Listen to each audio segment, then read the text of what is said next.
Hello guys, कैसे हैं आप लोग। मेरा नाम है विवेक और आप देख रहे हैं स्पेशल स्टडी। तो आज की क्लास स्टार्ट करने से पहले मैं आपको बता दूं आपको मेरी प्लेलिस्ट कहां पर मिलेगी। आपको मेरी प्लेलिस्ट देखने के लिए मेरे चैनल स्पेशल स्टडी पर आना है। वहां पर आकर प्लेलिस्ट पर क्लिक करना है। वहां पर ऑटोकैड फुल हिंदी ट्यूटोरियल नाम से एक प्लेलिस्ट होगी।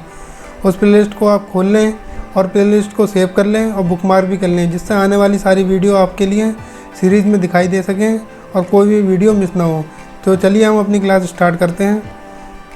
तो आज की क्लास में हम मॉडिफाई टूल बार को पढ़ेंगे। हम लोगों ने डॉट टूल बार पूरा कंप्लीट कर लिया है और शायद आप लोगों ने प्रैक्टिस भी कर ली होगी। और उसके बाद में आज की क्लास में हम मॉडिफाई टूल बार में स्टार्ट करेंगे।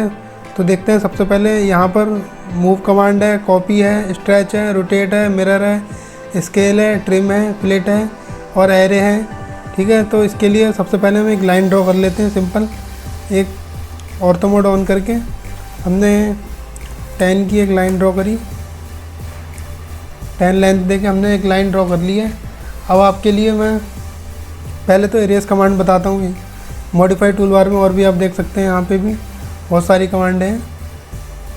तो सबसे पहले हम इरेज कमांड सीखते हैं। इरेज कमांड में क्या है, सिर्फ कुछ भी नहीं है, सिर्फ इरेज कर सकते हैं कोई भी ऑब्जेक्ट बनाकर। हम देखिए पहले एक ऑब्जेक्ट बनाते हैं। ये ऑब्जेक्ट बन चुका है हमारा। अब हमें इरेज करना है तो सिंपली कीबोर्ड से हमें ई टाइप करना है और एंटर कर देना है। अब हमारे सामने इरेज कमांड आ चुकी है। अब किसी भी ऑब्जेक्ट पे जाएं, आप लेफ़्ट क्लिक करें और सेलेक्ट कर लें। फिर राइट क्लिक करेंगे, आप डिलीट हो जाएगी। ये देखिए, फिर से आप स्पेस दबा के कमांड में आ गए वापस। फिर लेफ़्ट क्लिक करा, ऑब्जेक्ट सेलेक्ट हो गया हमारा। अब राइट क्लिक करें, डिलीट हो गया। ये हमारा इरेज कमांड का यूज़ होता है। इसके बाद में हम आते हैं, ऑप्स कमांड होती है। इसका मतलब ये होता है कि हमारी लास्ट कमांड जो होती है उसे वापस ले आता है, कोई डिलीट हो जाती है। जैसे हमने अभी 2 कमांड डिलीट करी, हम ऑप्स कमांड को लाते हैं। ऑप्स कमांड को लाने के लिए हमें डबल ओ एंटर करना है सिंपली। ये देखिए आपके सामने शो हो गया एक ऑप्स, फिर एंटर करें। ये देखिए हमारे सामने लास्ट ऑब्जेक्ट जो डिलीट हुआ था वो वापस। तो चलिए अब हम अपने नेक्स्ट कमांड की तरफ चलते हैं। एक होता है अंडो करने का और एक रीडो करने का। उसका क्या काम होता है, वो कोई भी ऑब्जेक्ट धोखे से बाई मिस्टेक डिलीट हो जाए तो उसके लिए अंडो कर सकते हैं आप, या रीडो कर सकते हैं। तो आपके लिए सिंपली कंट्रोल और जेड दबाना है। आप देख सकते हैं आपके लिए रीडो हो जाएगा, अंडो हो जाएगा। ये अंडो हो गया। अगर आपको मतलब ये बाई मिस्टेक बन गई थी, आपको डिलीट करनी है तो आपको अंडो हो गया। अगर आपको दोबारा से इसे लाना है, रीडो करना है, तो कंट्रोल और प्लस बाई। तो देखिए कमांड आ गई। और कंट्रोल जेड करेंगे हम तो हमारे लाइन चली गई, और कंट्रोल बाई करा तो दोबारा से आ गई। ये हमारा अंडो और रीडो कमांड का यूज़ हो गया। इसका भी यूज़ होता है बहुत ही ज़्यादा, क्योंकि कभी कभार बाई मिस्टेक बहुत सारी कमांडें डिलीट हो जाती हैं हमसे। तो चलिए हम अपनी नेक्स्ट कमांड पर आते हैं, मूव कमांड। अब हमें मूव करना है तो किस तरीके से मूव करते हैं, तो देखिए अब या तो यहाँ से ले सकते हैं मूव कमांड, या फिर सिंपली आप कीबोर्ड से एम टाइप करें, एंटर करें, आपके सामने मूव कमांड आ गई। अब आप ऑब्जेक्ट को सेलेक्ट कर सकते हैं। लेफ़्ट क्लिक किया, ऑब्जेक्ट सेलेक्ट, फिर राइट क्लिक करेंगे। हमारे पास ऑब्जेक्ट सेलेक्ट हो चुका है अब ये। अब हमें एक बेस पॉइंट लेना है जिससे हमें मूव करना है, कोई सा भी बेस पॉइंट। जैसे हमने ये बेस पॉइंट लिया, क्लिक किया, उसके बाद में आप देख सकते हैं राइट में जाएं या फिर डाउन में जाएं, अप में जाएं, लेफ़्ट में जाएं, किधर भी जाके आप या तो डायमेंशन दे सकते हैं। जैसे 10 की डायमेंशन दी, मैंने 10 लेंथ दिया, तो आप ये देख सकते हैं बेस पॉइंट था हमारा। जो बेस पॉइंट दिया था, एक और बनाते हैं, 1 मिनट। ये बनाया हमने एक लाइन, और इसकी डिस्टेंस हम लेते हैं 10। फिर यहाँ से एक लाइन और बनाते हैं ऊपर से। ये बन गया हमारे सामने एक लाइन। रुकिए, एक बार और आपको यूज़ दिखाता हूँ इसका। तो एक रेक्टेंगल बना लेते हैं। ये स्क्वायर बन गया थोड़ा सा, कोई बात नहीं। एक और हम यहाँ पे पॉइंट देते हैं। ये इसका जो मिड पॉइंट है, इससे एक लाइन खींच लेते हैं बस। अब हमें ऑब्जेक्ट सेलेक्ट करना है। एम टाइप करें, एंटर करें, सेलेक्ट ऑब्जेक्ट, राइट क्लिक करके, फिर ये बेस पॉइंट दिया। यहाँ से हम कितनी दूरी देना चाहते हैं, हम डिस्टेंस देना चाहते हैं 10 की। तो आप देख सकते हैं यहाँ से 10 की डिस्टेंस पे ये मूव हो गया। आप कैसे चेक करें, यहाँ पे क्लिक करें, और आप मिड पॉइंट से हमने लिया था तो मिड पॉइंट पे आके सिलेक्ट कर सकते हैं, और देखें आप 10 की डिस्टेंस से हमारा मूव हो चुका है। ये हमारा मूव कमांड होती है। आप किधर भी मूव कर सकते हैं इसे। अगर आपको ऑर्थो मोड हटा के करना है तो आप किसी भी एंगल में भी कर सकते हैं। उसके बाद में हमारे पास कमांड आती है कॉपी की। इसकी जो नेक्स्ट कमांड है हम पढ़ते हैं कॉपी सिंपली कुछ नहीं है, ये भी एक तरीके की इसी तरीके की कमांड है। पहले ऑब्जेक्ट सेलेक्ट करें, लेफ़्ट क्लिक करके उसके बाद में राइट क्लिक करेंगे तो हमारा ऑब्जेक्ट सेलेक्ट हो जाएगा।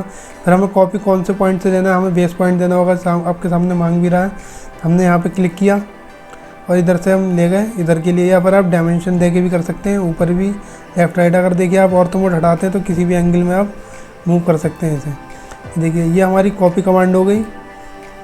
अब इसके बाद में हम देखते हैं इसमें एक एरे कमांड भी होती है, कॉपी के अंदर ही एरे आती है जिसमें बहुत सारे मल्टीपल कॉपी कर सकते हैं हम। जैसे इसी को लेते हैं, हम सेलेक्ट करते हैं ऑब्जेक्ट को, CO टाइप करेंगे कॉपी कमांड के लिए कीबोर्ड से, ओके किया। हमने इसका बेस पॉइंट लिया और आपको कॉपी करना है तो नीचे देखिए एरे आ गया। या तो आप इस एरे पे क्लिक करें जो नीचे कमांड बार है, या फिर आप AR टाइप कर दें तो भी एरे आ जाएगा, आपका जो मन करे वो करें।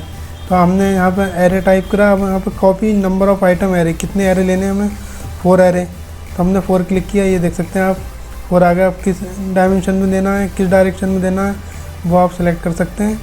जैसे हमने ऊपर को दिया तो आप देखना ऊपर के लिए हमारे सामने ये एरे कमांड लग चुकी है। इसी तरीके से हम कॉपी में भी एरे कर सकते हैं।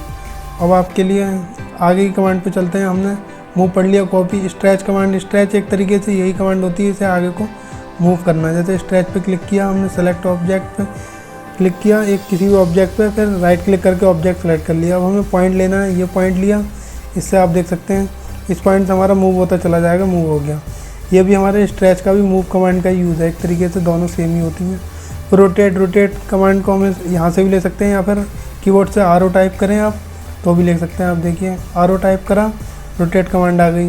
हमें ऑब्जेक्ट सेलेक्ट करना है राइट क्लिक करके, उसके बाद में कोई सा भी पॉइंट लें, मिड पॉइंट लें या फिर कॉर्नर पॉइंट ले लें। जैसे कॉर्नर पॉइंट लिया, अब आप देख सकते हैं रोटेट किधर को करना है, ऊपर नीचे किसी तरीके से आप ऑर्थो मोड हटा के किसी भी एंगल में कर सकते हैं। तो इस तरीके से हमारी रोटेट कमांड चलती है। इसके बाद में हम जाते हैं, हम रोटेट के बाद में मिरर कमांड पे। ये मिरर करता है एक तरीके से, हमें कोई ऑब्जेक्ट, हमें जैसे सर्किल बनाते हैं हम और फिर आपको दिखाते हैं।